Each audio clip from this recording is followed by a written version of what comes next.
What I might start with is just sharing a little bit about who I am so we can level with you. You may think that I'm a video guy because I've got that written everywhere, but I'm actually a carpenter and started like you guys, probably did a carpentry apprenticeship. I went into building and then I actually had a scaffold company as well. One day I was apprentice, had two, actually I think I was just out of my time, but I had two A-frame step ladders, a plank between them on the top rung so I could do fascia and gutter at about 3.5 meters, which you've probably seen and done yourself.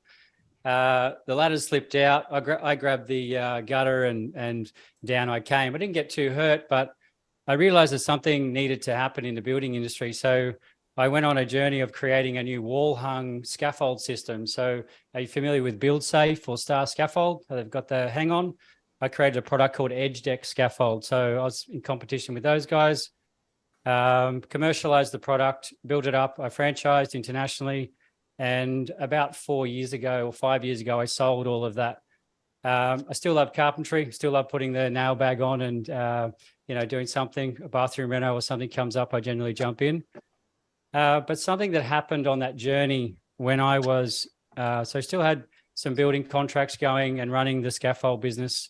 Something happened, a couple of serious accidents in the business that I still feel uncomfortable over. A man was electrocuted on one of my scaffolds and another man fell down a stair void. My leading hand, very simple accident. He was actually just talking to the person who owned the building as they were standing near the stair void.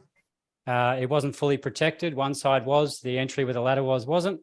And as he finished the conversation with the client, he just took a step back and went straight down the stair void.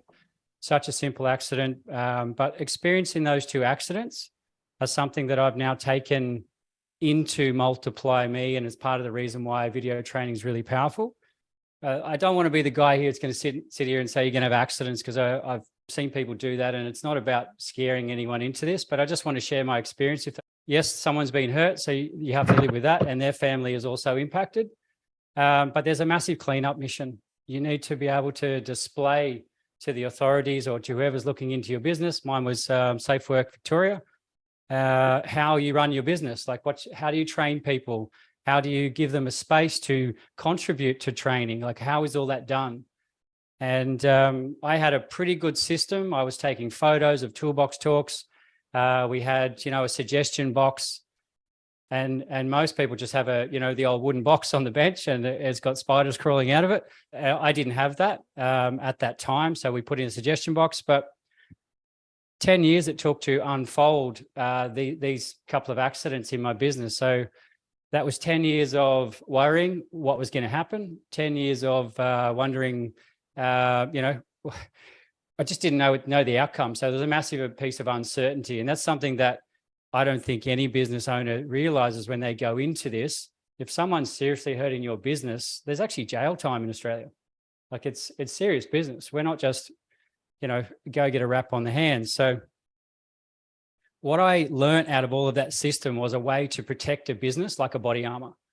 And that's what I now call the IDDDR Mindset, IDDDR Mindset, which I'll explain to you in a minute, how using video can protect your business in 2 layers. The first is being proactive, which is predicting where those possible issues could be in your business and creating video training and then deploying that to your people. So you're actually supporting them before they get to the problem.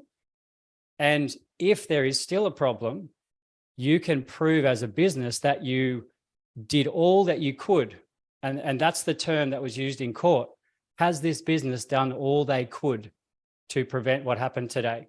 Regardless of the accident, you want to be in this position where you can say, I have confidently done as much as my business can possibly do.